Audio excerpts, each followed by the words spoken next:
Well, a typically awesome forklift carp. Now notice you've done a bit of tinkering. What do you actually do? I changed over to the zig.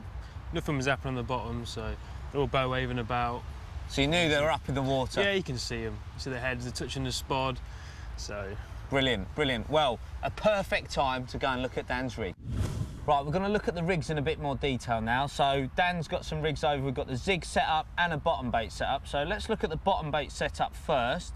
Dan, I can see you've got a sort of typical bit of end trap coated braid there, a sort of size. Is that an 8 wide gate captor? 8, yeah. With the sort of little ring on the shank there for movement and freedom. Yeah, that's it. Now, talk me through exactly how you set it up. Take your strip of braid. Yep. Take about 4 inches off the coating. Okay, so reveal the inner braid. Yep. Yep. Do a loop to for your hair. For your hair, yeah. Take your bait, put that on, hair stop on. Then just take your rig ring, thread your line through, a couple of knots just to secure it. Couple of granny knots. Yeah, nice a couple of granny knots. Yeah. Then your hooks through the ring. Okay. So you'd point that when you thread that through, you'd sort of point it at the bait, wouldn't you? So it sort of swings round, so it's hanging the right way round. Yeah. And leave the ring about level with the barb. Okay. If it goes too far around, it will come off. About right level with the barb. Yep. And also, I mean, worth talking about the hook bait there. Is that a balanced hook bait? You've chewed it down and chopped it down, and you've got the bit of floating corn on the top there. Yeah. So how's that supposed to sit? Well, it's a hardened hook bait, so it's not going to come off. It's a normal piece of corn, but halved, then trimmed, and like I say, because it's buoyant, it just sort of takes the weight off the hook off. So it's sitting like that. Yeah. Is it? Yeah. And you've got the little bit of corn on there just as a bit of colour. Bit of colour, and again, like just take the weight of the hook off. Okay. So when the sieving fruits goes in easier. Bit of buoyancy. Yeah. Acts more like a freebie. Yeah. Very, very important when you're trying to haul these carp out. So, all right, back to tying the rig itself. So you've got the ring on there. Is it just a simple knotless knot to the hook? Knotless knot to the hook. Yep. And then it's down to the shrink tube bit there. Yeah. Thread a bit of shrink tube on the line, and it's just a case of steaming it down. Steaming it down. And you've got a little angle there. Any reason why you just kick it in a little bit? It just helps turn. If you have it straight, it's different. But if you have it curved, yep. You draw it across your hand, it just catches hold. As it's going out the mouth, you're getting that. So like you said, yeah, you just pull it along, and that hook wants to turn every time. Now, I've also noticed, because of the ring, unlike when you've got silicone sort of sandwiching the hair against the shank, that hook's able to turn. Yeah, it's a lot more flexible, and it's a lot, like you say, they do hook a lot easier than silicone. And very important with sort of scatty doubles that are just attacking that bait. Snatching. And the same as Jake, you've got overhand loop at the end. Yeah, just for quick links. Yep. Change the rigs quickly. So let's go on to that there. We're gonna put that straight on, and then we can just look at the lead system. There we go, nice and easy. It's all so quick, this. Straight on, and you cast out. So the lead system, got a safe zone leader there with a hybrid lead clip. Yep. Is it just the standard setup you like to take everywhere? Everywhere, yeah. Bites waters, big fish waters, all the same. Streamlined, cast well, yep. Easy to use, and these leaders are very durable and they sink. They blend in as well, yeah. Like I say, they sink. Well, now I've put that on there, but you've also got a little bag, just like.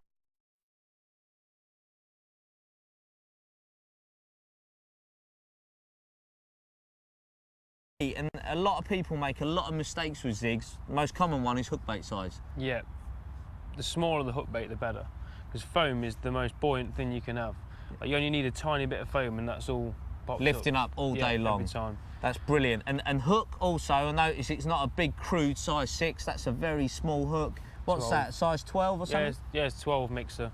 And you've literally, typical knotless knot, yep. Onto the hook, and a little bit of silicone there just to keep everything straight. It's practically the same as the bottom bait rig without a rig ring. I mean, that's just a silicone tubing.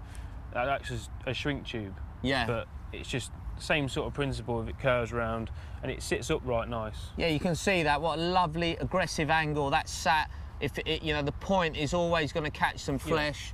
And it's brilliant. Well, there you go, a couple of really nice rigs. They've kept it simple with a couple of little tweaks that are catching loads of carp, and they're going to do the same for you.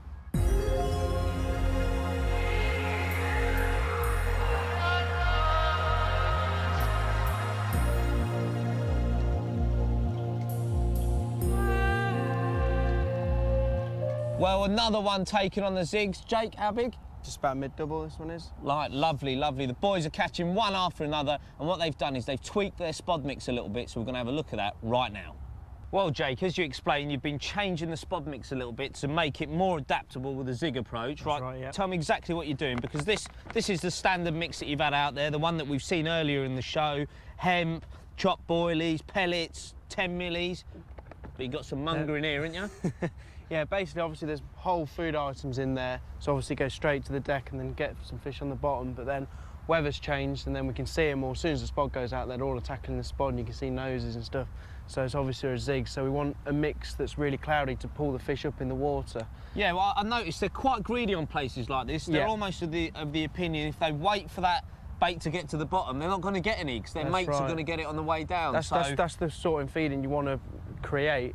So you want food all the time to get them into a frenzy almost, so it's easier to get a bite. So you're going to have this cloud hold up in the upper layers, but you're also going to have some bait that's going to sink down, so later on when the fish do move down, you've got a carpet of feed. Then straight away you clipped up to go straight onto the bottom. Okay, and that's a great approach for places like Linear as well, isn't it? Yeah, basically all those kind of waters. All right, so what's in here then? Basically, it's like a ready-made mix that you can just buy that has everything in it. Like a ready-made cloudy spod mix? Yeah, I mean, loads of companies do it now, and it's just all you do is add water, and that's it, and it's ready to go. All right, so yeah, have a look at that. Get your hands in there, I don't want to get dirty.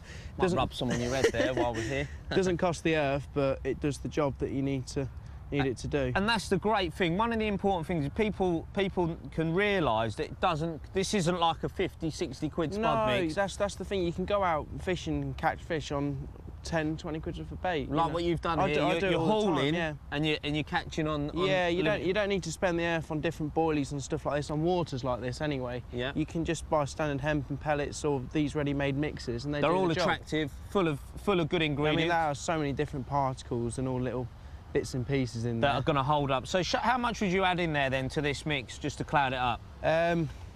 Quite a bit, actually. Yeah? All right, so these sort of handfuls. Yeah. And you just keep adding that, and then will you add water to that? I'll make it really sloppy, and then...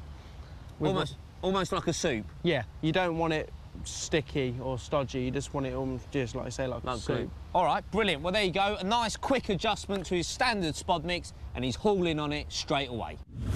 Well, it's carp carnage in Dan's swim. 2 in 1 there, a bigger one in the other one. How big do you reckon? Low 20. Yeah, brilliant. Nice fish. Let's have it out. Well, take a look at that one, mate. How big is it? 22 and a half. That is an absolute stunner. And who says you can't catch big uns on zigs? That's it. Well, all the fish I've had on the bottom been biggest 15 pound, and get the zig out there and 22. Well, I can see them coming thick and fast. You've been really busy at the front of the swim. How important is it to stay busy? Yeah, it's really important. If you stop, again, they move off. Keep the bait going in. They'll stay there. And keep catching them. You lot love it, don't you? You love catching carp. That's a big part of it, isn't it? Yeah, that's what we'll go for, isn't it? It's good fun, so. There you go. Stay enthusiastic and beautiful carp will be in your net in no time at all.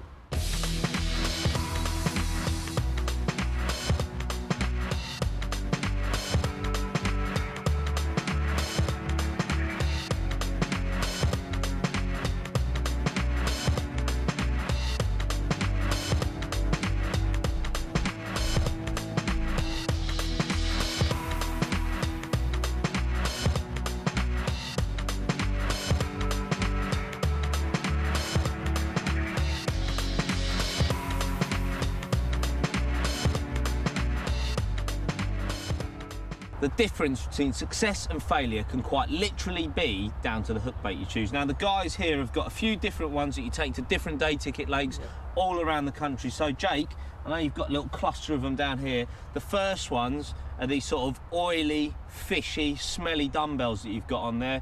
When would you use these? When I'm fishing over chopped boilies and bits and pieces like we have been here, and I normally tip it off a little bit of plastic corn, just take the weight of it, which helps with the hooking purpose. Okay, so you're still adding a fleck of colour? Colour sometimes, yeah, it all depends. Just chop and changing again, like I always do. But do you ever use them just on their own? So literally just the and then oily. have like a little fishy stick with it or something like that. Okay, so it's slightly more subtle. So when you know, when the carp may be switched off from the sort of bright baits, or they've been pressured on bright baits. Yeah, that's right. Yeah, you can't just go with the intention just to fish bright all the time, because they might not want that. Yeah, that's the reason we just keep changing all the time. And have you ever found it where you might have switched from a bright bait to a dark bait and you've started and then catching? Just suddenly catching, yeah. And really? They might suddenly stop, and then it might be a matter of course that they just want that particular bait at that time. But yeah, I've just found chopping and changing does do the business. And is it an instant thing? Would you find you'll have rigs out there, you can see fish in the area, you're not catching? So just bring the rods in and just change hook bait or whatever, yeah, and then get it back out there. And that's brilliant information. Dan, I know you've got sort of a larger version here of these. Yeah. These are, you know, hardened ones, are they? Yeah, it's a harder mixing it, just so you can chop them up and they won't come off the hair. A normal standard freezer bait is quite likely to come off the hair. Right, because when you take the seal of the skin off, yeah, you then take on loads of water and soften up within a few minutes, really, when they're out there. Yeah. And then when they, you know, if you've got nuisance fish picking it up, they can drag it off the hair. Yeah, bream, tench proof. They can pick it up. It's still on there. There's no have it, and you've only got a little bit left. It's always there. And I noticed, because you guys do often tip it with a bit of buoyancy, that the rig has a chance to sort of reset itself underwater with the balance element. Right, let's get on to colour. I mean, how important is it to your fishing, the colour of your hook bait? Yeah, it's massively. White seems to. I've always done the best on white. It's bright, it's visual, but it's not. It's quite a natural colour. If you look at the bit of the kernels of hemp, it's white, and a washed out bait like your pellets lighting up, your boilies lighting up. Yeah. And a little bit of white. None of them turn yellow, do they? No, that's it. But it's visual, but it's not. Yeah, blatant. It's not scary. Yeah, it's not like you know. Yeah, that's a dangerous hook bait. Yeah, I suppose. I mean, I've seen carp come in before, and they've gone after, like, there's a yellow bait sat there in the margin, and the first sort of 4 avoid it, and then 1 does snare it. Yeah. But where a white one, I suppose, is a little bit more inconspicuous. It tends to pick off the bigger fish as well. Right. It's a strange thing. Like the other brights do get your bites quite quickly. But that seems to pick off bigger fish. Do you keep records of your captures with these different hook baits you go out there? Do you actually have a mental log or actual paper log of? Yeah, we know. Because you're at Oxford all the time, aren't you? You're at Linear Fisheries, you're going to Brasenose, you're going to Hardwick. I mean, this is a staple part of your approach, isn't it? That's right, yeah. It just all depends on, like, the weather, the water clarity, and what I want to do and what I feel will work well.